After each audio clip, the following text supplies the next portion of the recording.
Today, we're helping you figure out where to go in 2025. Welcome to Vacation Mavens, the podcast that brings you travel inspiration and practical tips from two moms who know how to plan the perfect trip. I'm Tamara from Your Time to Fly. And I'm Kim from Stuffed Suitcase. With over 40 years of travel experience between us, we're here to share our favorite destinations from road trips to cruising, theme parks, and European adventures. Whether you're planning a family vacation or a mom getaway, we have the tips and tricks to make memories that will last a lifetime. So Kim, I know you and I have both been really busy recently planning trips for 2025. And I don't know if everyone plans this early, but I think a lot of people do. Yeah, I think normally you're definitely a little more on top of it than I am, but this year, because of some other stuff, I'm definitely getting my ducks in a row earlier than I normally would, mainly because I have a big grad trip to plan. Yeah, I think the bigger the trip, the earlier you need to plan. And some destinations definitely require it more than others. I was just talking to some friends the other day and they were asking me some questions about Italy. And they're like, do you need to book this stuff in advance? And I'm like, some of it you do. Yeah. Certain things, like if they're going to Milan and you want to see the Da Vinci's Last Supper, you definitely need to be on those tickets, just like the Eiffel Tower if you want I was thinking that, do that, or the Anne Frank house and all of that kind of stuff. So I remember your Paris, the Eiffel Tower thing, because I was mentioning that to my friends that were going. I said, well, just know that you got to figure out what that deadline is. Yep, you got to get early. Set some alerts. So if you guys are also in the planning stages or thinking about where to go in 2025, Kim and I put together a list with some ideas, and there's some good reasons why 2025 might be the year you want to make it happen. So we thought we'd just build your dream destination list or give you some ideas for 2025. Yeah. To kick us off, I thought that we could look at theme parks. Hopefully everyone's not sick of hearing them. If you listened to me recently, you might have heard me mention that Universal Orlando Resort is going to be getting a brand new theme park, and tickets have gone on sale for that. It's opening in May. So May 22nd, 2025, their new land, which is called Epic Universe.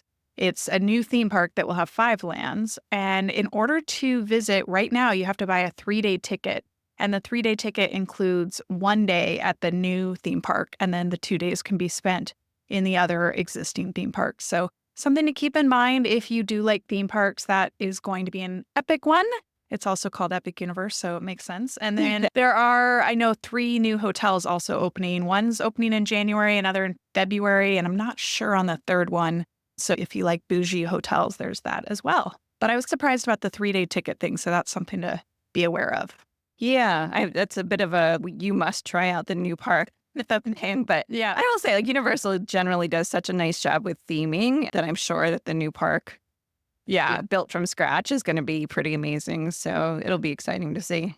Yeah, I think with the 3-day thing, it's getting interesting. I wonder how many people would plan a week trip there to be able to go to the theme park twice and just buy 2 of the 3-day tickets. It certainly would be pricey, but that would be one way to be able to have 2 days at the new park in a week-long vacation. So good point.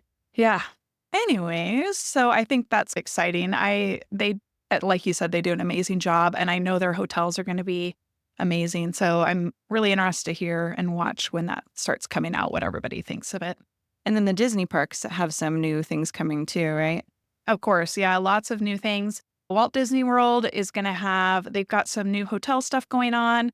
Test Track, which is one of our favorite rides that's at Epcot. It's finally going to reopen after a year of closure. So I'm excited to see what kind of changes they've made there. And then they are getting a new parade at Magic Kingdom as well, which will be pretty fun. And then, of course, all around the different Disney parks, some of them have crazy things happening. But the bigger news, I think, will be the fact that Disneyland will be celebrating their 70th anniversary. And so that anniversary is July 17th of 1955. So they are going to be celebrating that all year. Who knows what sort of stuff they're going to do. They're adding a new Walt Disney animatronic character that's I think it's going to alternate with one of the other shows. So you'll have to check the show times and stuff about when that's out. When it first launches, it'll be shown exclusively. And then they are getting a new ride to Avengers Land attraction called Avengers Infinity Defense. And they're getting Stark Flight Lab. So 2 new things for Avengers Marvel fans. If it's anything like what's it called? The Web Slinger one? Web Slingers. Like that. It'll be fun. Yeah, it's fun. Web Slingers, you have to get a workout on that one. when the girls and I were just down there and we're going crazy and we were with these, actually, I think it was Mia and I, and we were next to these other two people and they were just shocked and they had no idea. They're like, oh my gosh, you guys are doing so well. And so we started giving them tips and then we got on the top 10 for the hour and we were like, yes. Got it. That's good. You're always much more tuned into the Disney parks and such than I am. But one thing that I was really surprised to learn about last year, which is actually going to open in 2024, is in Arizona, in Glendale, which is near Phoenix. They're opening a Mattel adventure park. So they're going to have a life-size Barbie beach house, which is that's going to be so cute. everyone is still loving everything from the Barbie movies. Barbie has new life now, right? Yep. So I think that'll be fun. And they're going to have Hot Wheels roller coasters. So I that whole area is just becoming a lot more to see and do. Like I think before, like you and I have been to Tempe, we've been to Scottsdale, but Glendale is really becoming like the entertainment area. Yeah. You know? Yeah, for sure. And for sports fans, Glendale is where the Cardinals play. So that's where their big football stadium is as well. And those little, like you said, those suburbs of Phoenix really are going crazy. It takes a while to get around, but you can certainly see a lot and do a lot in that area. Yeah. And they have amazing resorts. You and I both know that. Definitely. Good resorts and spas and good brunch places. Excellent brunch place. When we were just down in Tucson, we stayed at a hotel that included breakfast. And the breakfast was good. It was fine. And otherwise could get it pricey. But the last day, she had the flu when we were down there. So it wasn't great. But then she was finally feeling better to join us for breakfast. And she's, do you want to go somewhere? And Glenn's like, there's so many good places. I feel bad to not eat the free breakfast at the hotel, but there's so many good places to go. So we went to Snooze. I was going to say Snooze is a good one. Yeah.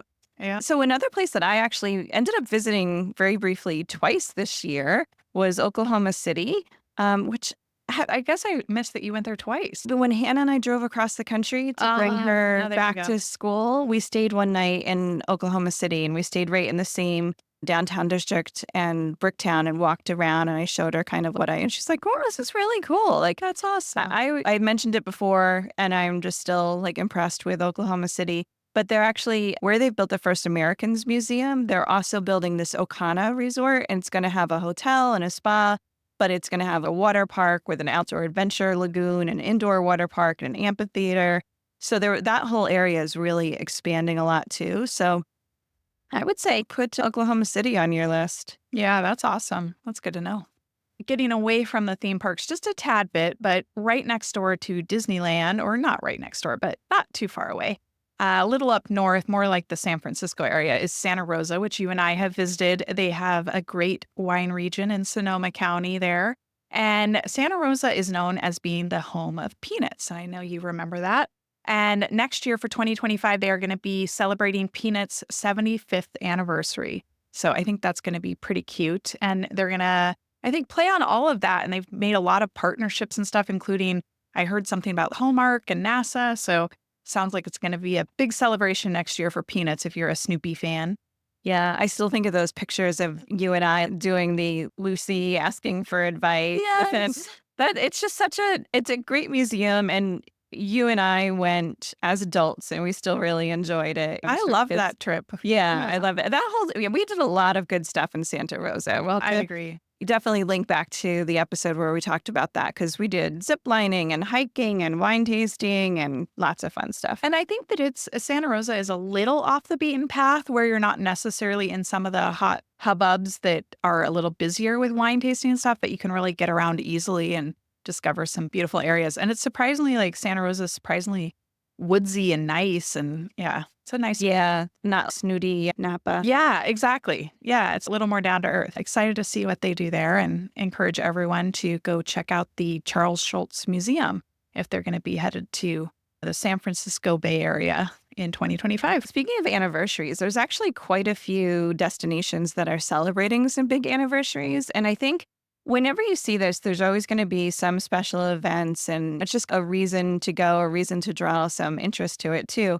But as last December, I went to Germany, and I spent a lot of time in Southwest Germany. Mm-hmm. But there's this part of Germany that's called the fairy tale route, which is, as you would imagine, all the houses have that gingerbready, half-timbered Stein Castle. Yeah, like all those really nice places. But the fairy tale route is celebrating their 50th anniversary next year. I remember years ago, our friend Jade from Vagabond 3, her little daughter was probably like 2 or 3 when they Oh, did I the fairy remember tale that. route, and they like Yes. dressed up like princesses. It was super cute. Some of those towns they visited were so cute and adorable. Yeah, I remember that. That's pretty awesome. I'm thinking that would be I'm starting to wonder that might be a good I want to do one of those walking trips.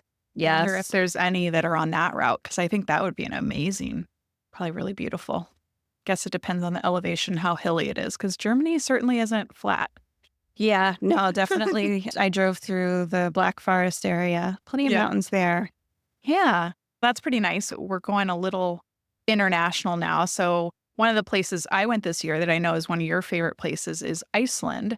And since you and I both love the work in the points game and stuff, people are going to be happy to know that Southwest has now started partnering with Iceland Air. And so, if you're a big Southwest fan, you're going to be like, we were able to use Alaska Air points to get to Iceland this year. So, if you have Southwest points, you're going to be able to fly. Yeah, I think having those direct flights from more cities too. For me, it's always been easy because Boston Yeah. to Iceland is like a 4.5 or so hour flight. Yeah. But I know Nashville and Yep. BWI, there's just going to be so many more Well, out of options. Texas, like all the Texans that use Southwest so much are probably going to be excited about that. Just know that if you are a big Southwest fan, you won't be able to use your companion pass for it. So don't be thinking that.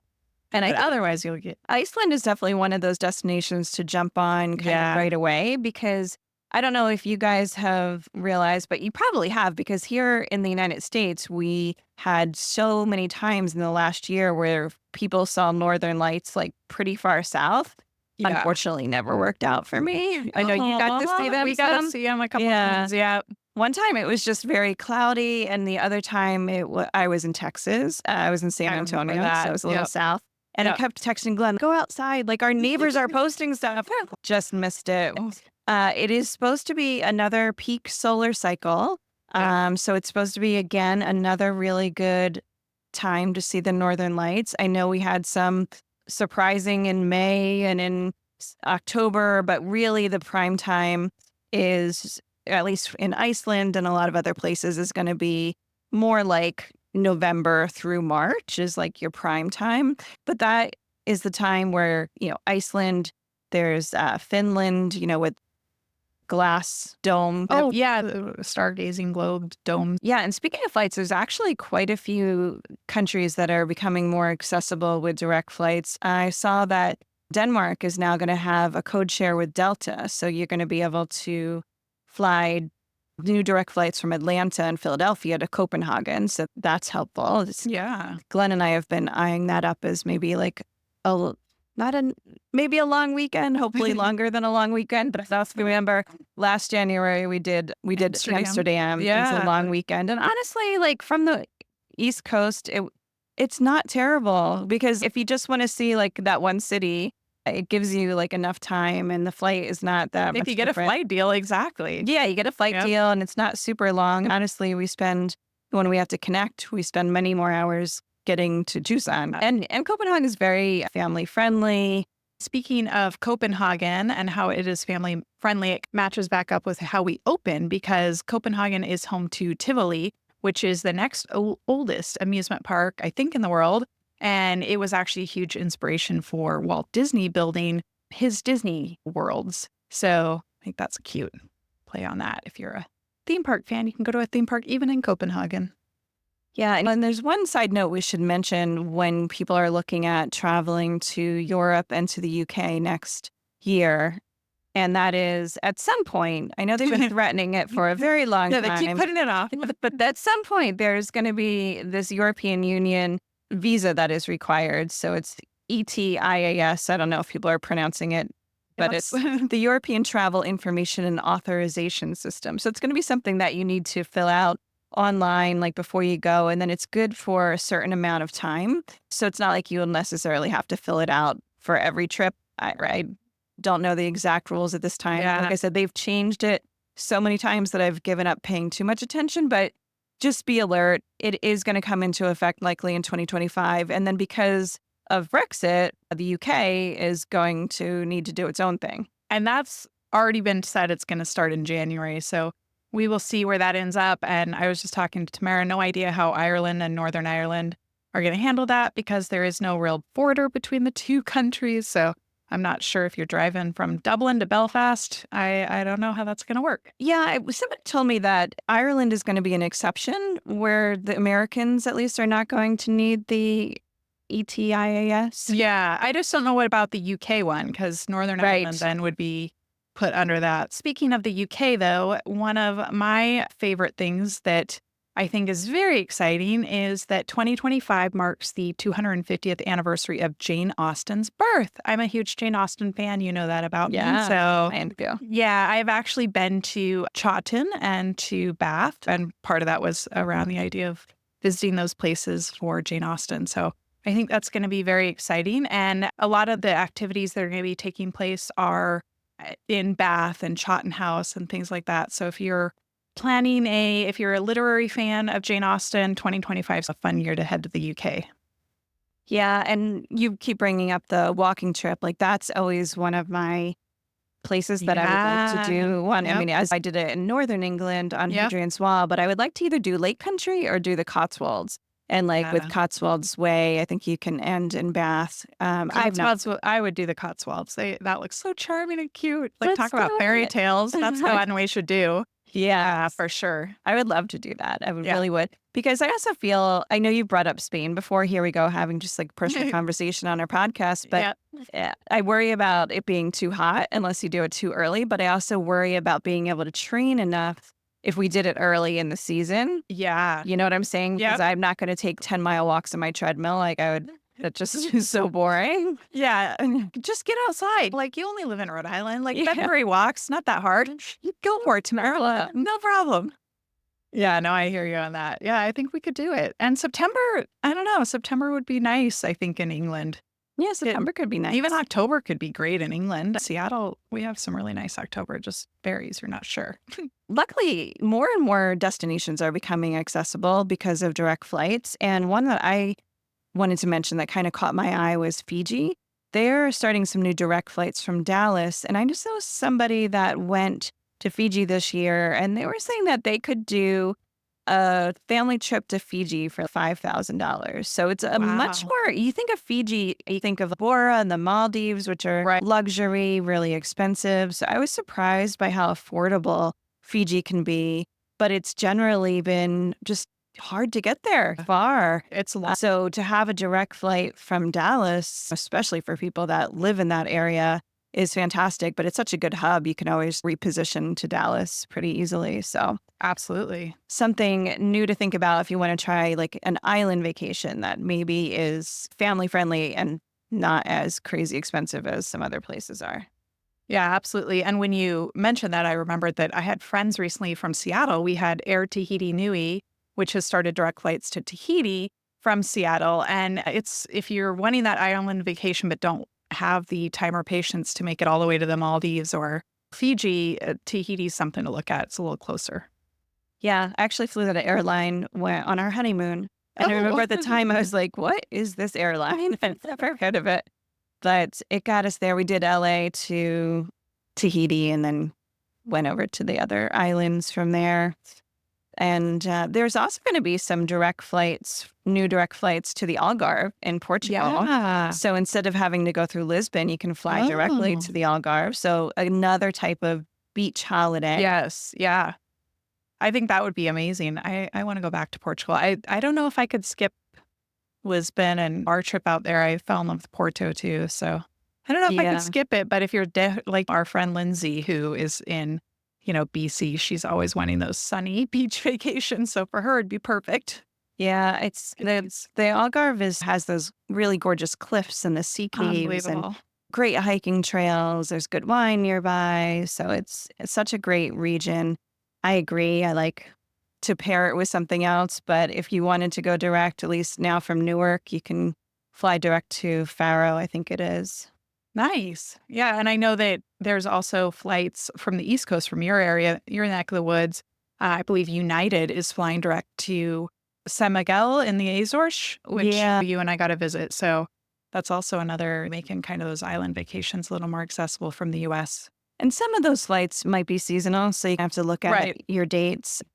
I know when they Yeah. started, they weren't starting until May, but I don't know if they've now changed it to be year round or if it's still going to be more of a summer flight. But it's just otherwise getting to the Azores is so hard because Yeah. you have to fly to Lisbon and then fly Fly halfway back backwards. across the ocean. It's like you go from the East Coast, you go 7.5, 8 hours to Lisbon, and then you come back 2 hours Yeah. Atlantic to go to, yeah. Or you fly from Boston. There's like certain days you can fly on like SATA Yeah. Airlines, Yeah. but I've never really heard good things about that. So, Something to keep in mind. yeah. And one more beach destination that I'm going to throw out there that I have loved, and I was trying to talk my in laws into going back to, but since my mother in law had a bad fall when she was there, she's nixed the whole island, you know.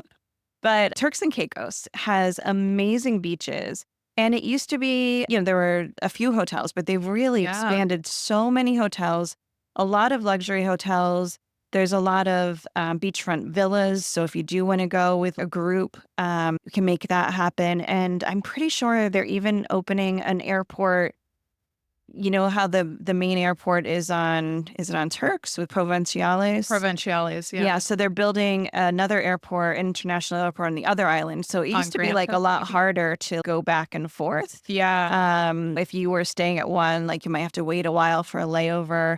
So I would definitely look at Turks and Caicos if you are looking at more of a Caribbean destination because there's a lot more properties available now, but they are definitely more on the luxury side, I will say. Yeah, for sure. They have amazing beaches though, but I agree with you. Definitely luxury destination. I will wrap us out with coming back domestically and just talking about a little bit about sports trips. And I'm a huge sports fan. We have gone to quite a few trips. We've gone to quite a few games, and I did a big thing about why Seattle's a great sports city. But I know that Taylor Swift, who is on the Eras Tour, she just wrapped up playing in Indianapolis, and Indianapolis became pretty famous this year because of Indiana Fever, which is their, women's basketball, the WNBA. And they drafted Caitlin Clark, and she helped take them to the WNBA semifinals. I don't know what level they got knocked out on, but I just think if you're into mother-daughter sports, things like that, I love Indianapolis. I think you've spent some time there, right? I As well? haven't. It's one of the cities I want to get to. Oh my goodness, I love Indy. It's great. I was on a press trip there long ago, probably like 2016 or something, and they have a great little state park, and they've hosted a Super Bowl, so they have amazing, lots of hotel options, lots of accommodation options, and then they have a really fun NCAA sports museum thing that's interactive, which is fun. Mhm. Yeah. So it's a great city, and I would say that if anybody's into sports, there's no time like now to plan a trip. If you want to come to Seattle, we have a wonderful women's soccer team called the Reign FC. It used to be OL Reign, but now it's Reign FC again, and that's who Megan Rapinoe. She just retired. Her number was retired from them. Just think about some of those sports cities and maybe catching a game or planning a trip. Those are easy trips to do, short trips as well. So. Just with the Fever, buy those tickets really far in advance. They sold out. But there are so many other great teams around. And Hannah and I went to go see the Connecticut Sun. Yeah. It's just, it is, WNBA was really fun. It just had a lot of just good positive vibes. Really good positive vibes. When we went to the Storm game, which they were playing the Indiana Fever, it was sold out stadium. Broke a record. And of course, it was because of the Indiana Fever. And you'd be standing in line with all these girls wearing 22s. And it was awesome. It was so cool. It's really been neat in this last year to see the number of people that have traveled for concerts, like you said, like Taylor Swift. They've traveled for the Olympics. They've traveled for other types of sporting events. Glenn and Hannah went to Las Vegas for the NCAA basketball. Yeah. Mia event. wishes she was in Vegas for the F1 race this coming. F1 is becoming so huge. So I think it's like a whole new way of travel that people are getting on board with. My brother, way back in the day, he was the kind of guy that was like, we're going to take the family road trip and we're going to visit a baseball stadium because he loves baseball. Like a lot of people have been into like the baseball stadium thing. That's real. But there's so much more now. There's so much for everyone too. And so it's exciting. You need to think ahead. Like honestly, think ahead to LA in 26. Oh 26? yeah, World. Yep, 2026. Yeah. I actually have my name on a waiting list to get tickets for like when whatever plays in Foxborough. Yeah. Like for Yeah, you have one of the finals. Yeah, I exactly. doubt I'll get tickets, but I put my name on the list just in case. Yeah, it's fun stuff. So definitely also keep in mind as you are looking at 2025, just think about if there are any big things. I saw so many people planning trips to cities where Taylor Swift was playing and they couldn't find a hotel for under $2,000. So just be mindful of that as well when you are planning your 2025. Think ahead. We do have one avoidance one we could do a quick shout out of, not Yeah. necessarily avoidance, but something you should keep in mind. You want to tell everyone what to keep in mind and maybe where to possibly want to avoid. Yeah, one of the things that came to my attention at some point this year was that Italy is celebrating the Jubilee 2025. It's a special holy year in Rome and in Vatican City. And there's going to be other celebrations across Italy. It's going to start in this Christmas time and end at Epiphany 2026. So, what's Epiphany? That's like when It's like a few days Easter? after. I thought. Oh, I don't know. bad I thought it Christian. was, yeah. Just for the record, neither of us was raised Catholic. I'm not sure. I always thought it was like, what's the 14 days after Christmas or something? What's that one? I don't know. There's All King's Day. I don't know. Some of I- our listeners are getting a I really good know. laugh Please, about this. please tell us. Yeah. It's here we go. Yeah, it is commemorate Epiphany on January 6th. So I was okay. Okay. I was on there. Okay, good. Phew. Yeah, January 6th is Epiphany. So there you go. So if you're going to Italy next year, just be aware, especially in Rome, you're going to have extra crowds with people making pilgrimages, especially if you're looking to go to the Vatican. Vatican, yeah. I would never do that without booking some kind of tour or private tour with tickets in advance and all of that. But And it might be closed. It might days, be, not just Sundays, or there might also people don't always realize you have to go through security, like metal detectors and stuff, to get into the Vatican from Rome. Who knows what those lines will be like? yeah, so something to keep in mind. I always love Italy, but maybe in 2026. Do we want to share what we're thinking about for 2025, or we want to keep that a Yeah. secret? Okay. I think it's fun. Like, well, people have short memories. Maybe they won't even remember it, and then they'll be excited when they hear, or they'll look forward and they'll keep listening because they can't wait for us to cover it. There you go. But yeah, why don't you kick us off? What are you planning for 2025? So I have no idea about the second half of the year, but the first half of the year is actually going to be super exciting for me because I have never been to South America, and I'm now going to be going twice in a month. I So can't believe that. I know, it's So- crazy. So Yep. I bid on an auction it's the Adventure Travel Conservation Fund. Oh, yeah. Yep. And so it supports like local communities and stuff. But there were all these different like adventure trips and lodges and gear and things. But I bid on a trip to Peru because Hannah and I have wanted to do Machu Picchu together as a mother-daughter trip. And then I was thinking maybe in high school, COVID and all that stuff. And then I was like, oh, we're never going to get to do this. Yeah. So anyway, I won the auction. I always say it with the air quotes because you pay. But it was a really good deal because it's half the price of what the trip would be. So That's made it amazing. doable. And it supported a cause. conservation. Yeah, exactly. And it sounds really exciting because our friend Tara from A Yes. Better Beyond, she actually did this trip with her daughter this summer. And I was following her Instagram stories and I was like, I want to do this. I want to do this. And then I was like, oh, I'm going to bid on it. So she did a 7-day version. I ended up not winning the 7-day version. So I bid on the 5-day version, which actually fits better within Hannah's spring break. She's still going to have to take 1 day off of classes just because flying and everything. Yeah. So we're going to it's basically Machu Picchu and Sacred Valley with, I think it's Mountain Lodges of Peru is the operator. Nice. Okay. And it's really focused on a little bit of some of the off the beaten path. Of course, we'll see Machu Picchu, but then a lot more like local interactions and cultural things. So I'm really excited about that. I'm nervous, very nervous about the altitude. Yeah. Are you flying into Cusco? Yes, Yeah. By auction. I know. Oh. And they say to get there 2 or 3 days ahead of time. And Yeah. we just can't Yep. because Yeah. Hannah's schedule. So we're going to have 2 nights before we start our trip. I was actually considering booking one of those hyperbaric oxygen Yep. things. But then I looked at the pictures and it looks like a coffin. And I'm like, Oh, I might have to couldn't be do it. sedated. I don't know if I can Yeah. do that. So anybody listening, if you've done one of those oxygen treatments, please let me know. Or if you've just done Machu Picchu and you had not a whole lot of time to adjust to altitude, any tips would be very appreciated. And I just want to be able to do some training too. Like it's not a trek. I don't like to camp. Right. And I know that I am not going to be good at altitude. I love to hike, but not at altitude. I really don't do well. I would be left behind. So it's going to be like, we can do some hikes, but you don't have to do the hike. And we're staying at really beautiful mountain lodges. So nice. No camping for me. And then I'm going to come back for a week. And then Glenn and I are going to go to Chile. Yeah. And so we're going to fly into Santiago and we're going to do the Atacama Desert and then down to the wine region. So we're not taking like a ton of time. So we don't have time to go down to Patagonia.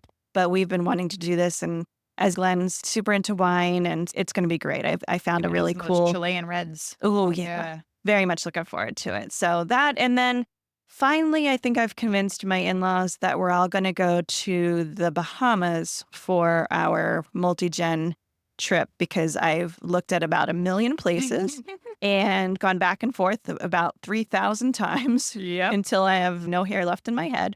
But it seems like for everything that we need, which is accessibility and all these other service, but also entertainment and all the things that come with planning a multi-gen trip when people are anywhere from like 83 to 17. Yeah. So we're going to do the Grand Hyatt Baha Mar. Oh, I was just going to say, okay, nice. That'll be a nice property.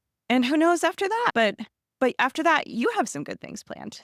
Yes. Yeah. I was just thinking, I'm like, I don't even remember it. The first part of the year, I don't have anything planned as far as I know. We are preparing for graduation in June. Everything's leading up to that. And I know that there's a chance for spring break we'll be doing a couple of college visits, depending on what acceptances we get, keeping that a little fluid and flexible. But our big thing that we're planning is Mia has a school trip to Paris and Normandy that she's going to be doing at the end of June. So after graduation with her French class. And then I am going to fly to Paris at the beginning of July and meet her. And then her and I are going to train over and do 8 days in Switzerland before we fly jealous. home. Yeah, we're very excited. So trying to get everything planned out, get those hotels booked. I already scored us business class. I scored myself a business class flight over with a British Avios bonus transfer right now from Amex that was going on. So I'm very excited about that. And then coming home, we're going to be flying Condor business class and scored that with some Alaska points. So really excited about those trips. Very nice. And there's actually a lot of travel coming up very soon too. You and I are going to Turkey. By the time this comes out, we will be back and we will be talking about it soon. So this is our first time for both of us in Turkey. Yep. And then I'm doing a crazy mileage run trip for 2 days to Dublin so that I can hit some miles and hit my 75K status. So I'm going to Dublin at the beginning of December. Then I fly down to California for Mia to have 1 day of her allergy treatments. And then I fly to New York with Mia a few days later for 3 nights in New York City for the holiday decorations. So we're getting some like holiday travel because I'm going to go to Nova Scotia, which is people are like, what? You're going to Nova Scotia in December? But it's like the Christmas tree capital. I mean, they have all of the Christmas trees made out of lobster traps and all this like fun stuff that they do for the holidays. And so I'm excited to check it out because I love the Maritime. Yeah, it's beautiful. So exciting stuff coming up. We want to hear where you're going too. So feel free to drop us a line. Yeah, tag us. If you're shouting out on social, tag us at Vacation Mavens. And let us know where you're headed in 2025. Talk to you later. Bye. If you like this episode, be sure to subscribe and rate and review on your favorite podcast app, as that helps other people discover us. And if you want to see more, follow me, Tamara, at Your Time to Fly on Instagram and Facebook and all the others. And you can follow me, Kim, at Stuffed Suitcase on Instagram, Facebook, and of course, my blog.